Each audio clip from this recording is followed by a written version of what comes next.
Our Cuba coast-to-coast journey continues. We're making our way out of the province of Villa Clara. On the highway, we notice workers sweeping back and forth what looks like some type of grain. We found a couple of these gentlemen here on the road drying rice. They say they first dried using the heat of the sun. These guys were not afraid to share the road with fast-moving cars, trucks, and horse-drawn carriages. Toda la mañana. We do this every morning. Very little water, not much to eat, says this man who told us his name was Osmani. When there's work, he gets paid about $2 a day. Up the road, a different group. These guys pack up the rice and bag it. The rice then gets peeled and eventually sold. We continue on to Matanzas. When you drive into the city, there's a possibility you'll drive over a bridge. And that's why they call it the City of Bridges. About 17 bridges in a small city with a big history.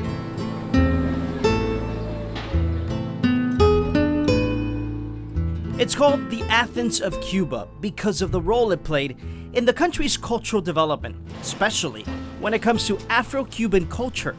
It's a neighborhood where Santeria still thrives. And El Barrio Simpson is the heart. After searching and asking, we finally found a home where a man practices the religion, as they call it. He tells us to explain the religion we'll have to stay for days. So he doesn't go on camera, but explains it's a religion that goes back to West African slaves. They brought those spiritual traditions with them and have kept them. Arguably, Catholicism and Santeria go hand in hand. The Santeria experience doesn't have Christian content, but it does use Christian symbols. And it has to do with the times when slaves were brought over from Africa and were baptized, but really weren't evangelized. The Christian saints Cubans adore all have different Santeria names. But this province is known for more than its Santeria roots.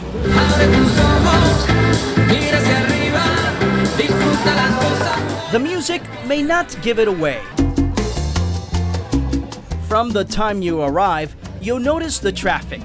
People, mostly in bathing suits, walking the streets with one destination in mind.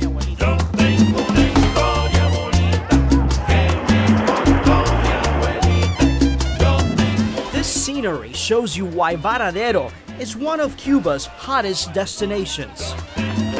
White sands, turquoise sea, about 13 miles of uninterrupted beach. This sea of people are mostly Cuban. When we were there, it was low season. We stop at this artisan fair. You'll find anything Cuban, whether it's political or scenic. Our father's Cuban, so we've been here many times over the years. Suzanne Grosso was there with her mother, and mom and daughter, both Americans, have seen changes over the years in Cuba. They're hopeful, but because of history, decades of little change, a past that still drags on, she says her Cuban relatives are skeptical of the changes. Comment from one of the family members here, I said, oh, maybe in 2 years things will be different. I'm looking forward to seeing that. And his answer was 2 years, 20 years. We'll see. For Denis Barcelo, better relations means more tourists and more money in his pocket. A couple tents down, we find Carlos Cavadilla, who also sells trinkets for tourists. Whomever wants to come, he says, should come. It's obvious the economy in this country is in need of some cash infusion. He says that'll improve living conditions for Cubans and the country can prosper. American tourism, he says, contributes the most to the world. Cavadilla is one of the most outspoken folks we meet so far. He did not hold back, was not afraid to criticize the long-time political relationship between the U.S. and Cuba. He wonders if the Castro critics ever thought the embargo would affect those in power. The embargo, he says, only hurts the Cuban people. It's definitely not hurting Varadero. que ahí están haciendo otro.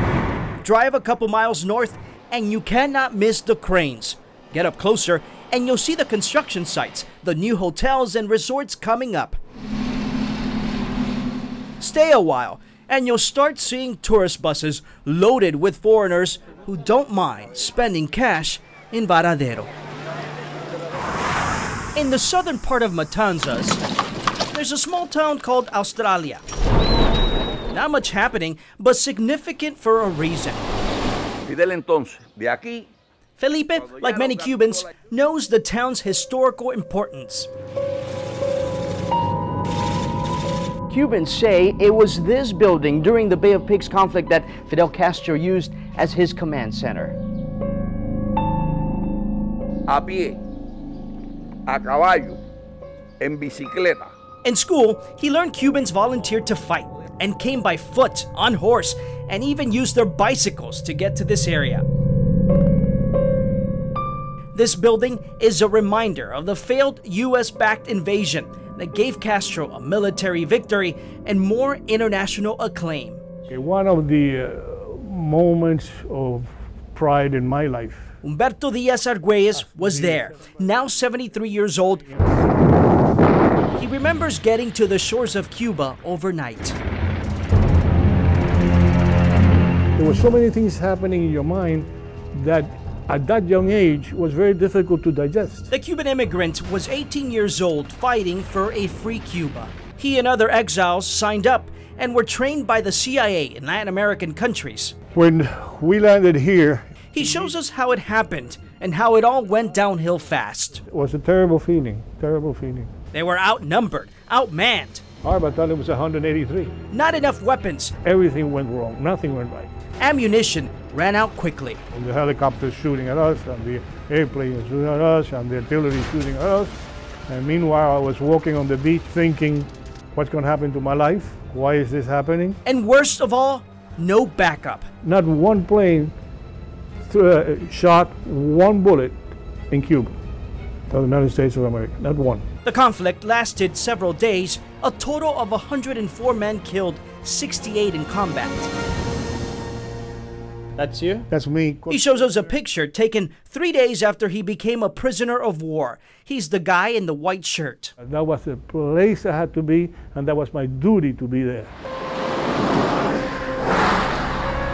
Back in Cuba, on the road to Bay of Pigs, more reminders of those who sacrificed their lives. If you keep driving along this road, you also run into monuments like this one, monuments that honor the fallen, people like this man, Ignacio Rolando Abreu. 15 kilómetros más y estamos en Playa Larga. Felipe says another 9 miles and we're in Playa Larga, on the bay where it happened. We walk through some trees and find a rocky beach. Lo conocido por la bahía de Cochino. Felipe then points to the bay, tells us this is where the invading boats anchored and where exile fighters disembarked. We head farther south along the coast to find Playa Girón, where we visit Museo Girón. Tanks and planes adorn the front. Inside, we get the Cuban version of the story, complete with weapons of all shapes and sizes used during the invasion.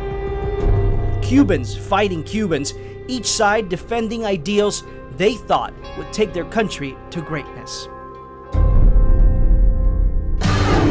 Still ahead, una tortura. The port of Mariel, where Cubans recall the Exodus in 1980. Welcome to the world of tobacco. We're going to take you inside a farm in one of the most important provinces of the island. Plus, the latest underground obsession that keeps Cubans entertained.